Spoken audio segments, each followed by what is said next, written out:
दोस्तों नमस्कार।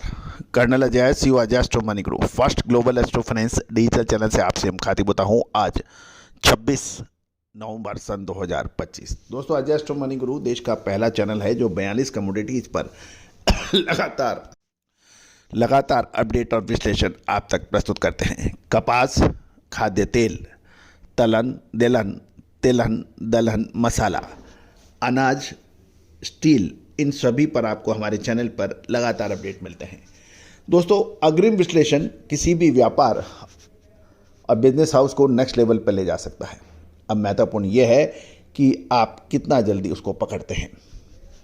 सटीक विश्लेषण कमोडिटीज़ का मिलना लगभग असंभव सा होता है, लेकिन भारतीय अनुसंधान पद्धति और फंडामेंटल एनालिसिस का जब संबंध बनता है तो ये चमत्कारी रिजल्ट देने में संभव हो जाता है। संपर्क करें विशेष अग्रिम रिसर्च रिपोर्ट के लिए, नंबर स्क्रीन पे है। दोस्तों जानिए रिपोर्ट विस्तार से।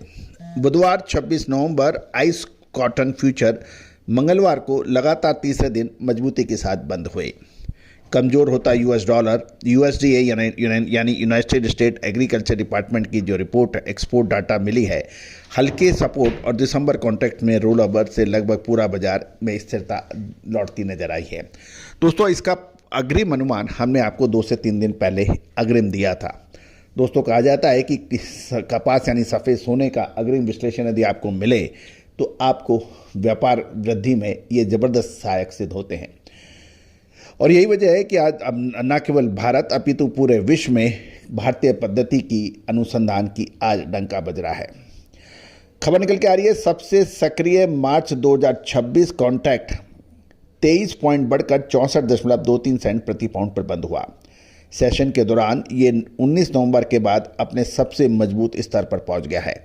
दिसंबर कॉन्ट्रैक्ट में रोल ओवर और लिक्विडेशन लगभग समाप्त होने के बाद इन्वेस्टर्स का ध्यान अब फॉरवर्ड कर्व और नए डेटा पर केंद्रित हो गया है। यूएसडीए की साप्ताहिक एक्सपोर्ट सेल्स रिपोर्ट जो शटडाउन की वजह से कई हफ्तों से रुकी रही ने दिखाया है कि 10 अक्टूबर वाले हफ्ते में नेट सेल्स 1,57,636 रनिंग बेल्स की रही, जो पिछले हफ्ते से कम थी, जबकि शिपमेंट 1,39,250 रनिंग बेल्स का रहा, जो हफ्ते दर हफ्ते 11.71% से नीचे थी। बाजार ने इस डाटा को मौजूदगी कमजोरी के बीच हल्का सपोर्टिव माना। मैक्रो इकोनॉमिक्स सिग्नल्स ने बात करें तो ये मिले जुले संकेत हैं।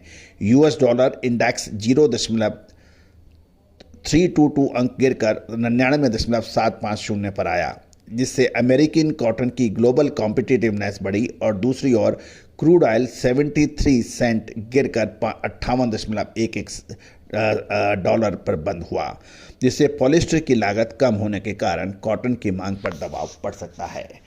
फंडामेंटल मोर्चे पर कमजोरी साफ दिखाई दी और अगस्त के अमेरिकी कॉटन एक्सपोर्ट केवल 6,42,851 बेल्स के रहे। ये 10 साल में अगस्त का सबसे कम स्तर माना जा रहा है और जुलाई में से 31.39% नीचे है।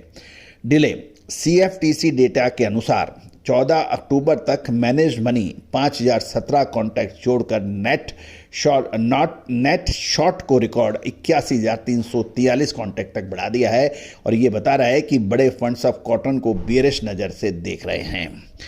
स्पॉट मार्केट की गतिविधियां सीमित रही। द सीम की 24 नवंबर नीलामी में 6,094 बेल्स का सौदा 61.47 सेंट प्रति पाउंड पर हुआ।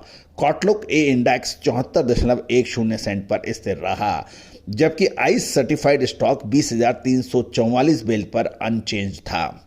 इस हफ्ते एडब्ल्यूपी यानी एडजस्टेड वर्ल्ड प्राइस 51.83 सेंट प्रति पाउंड पर बना है, जिससे एलडीपी लाभ जारी है। आइस कॉटन का सेशन मामूली मजबूती के साथ समाप्त होने के समाचार हैं, क्योंकि दिसंबर कॉन्ट्रैक्ट में ओपन इंटरेस्ट तेजी से घटने से वॉलेटिलिटी सीमित रही और डिले रिपोर्टिंग का प्रभाव शुरू होने से बाजार में सेंटिमेंट्स में कुछ स्थिरता लौटी है। इसके बावजूद समग्र रुख सतर्कता का बना हुआ है। वैश्विक सप्लाई ऊंचे स्तर पर है, शिपमेंट कमजोर है और रिकॉर्ड स्तर पर नेट शॉर्ट पोजीशन ऊपरी दायरे के दबाव में बनाए हुए हैं।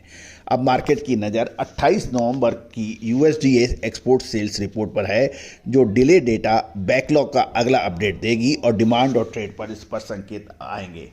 दोस्तों महत्वपूर्ण यही रहेगा कि अब कॉटन के अंदर हमने आपको कहा था कि शॉर्ट टर्म में अंतर्राष्ट्रीय बाजारों में तेजी की संभावना है, वो अक्षरशः सत्य साबित हुई है।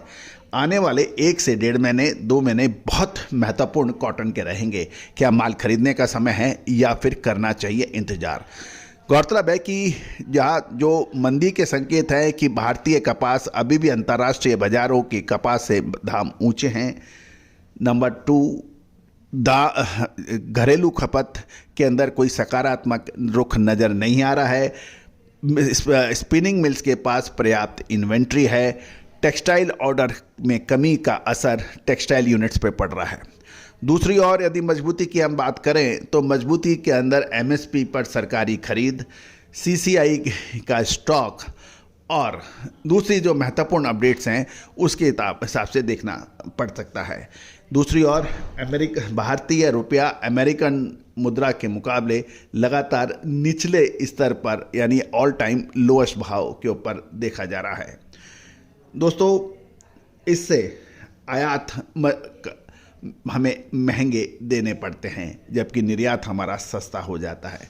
दोस्तों ये तो एक फंडामेंटल बात हम लोग कर रहे हैं, लेकिन जब भारतीय विश्लेषण का इसमें समावेश होता है तो आपको इससे आगे क्या विश्लेषण मिलता है।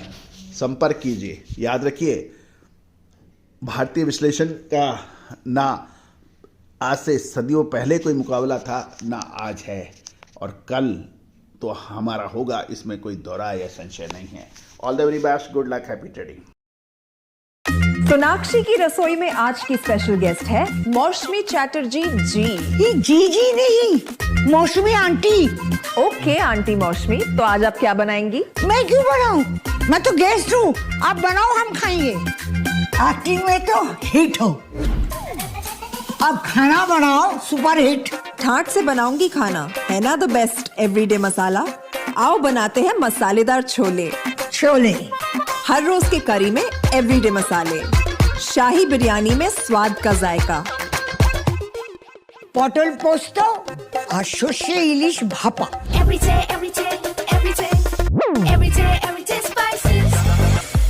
साफ मसाले, खुशबू और प्योर झांझ, टेस्ट से भर दे हर जुबान पे स्वाद। एवरीडे मसाले, देश का स्वाद।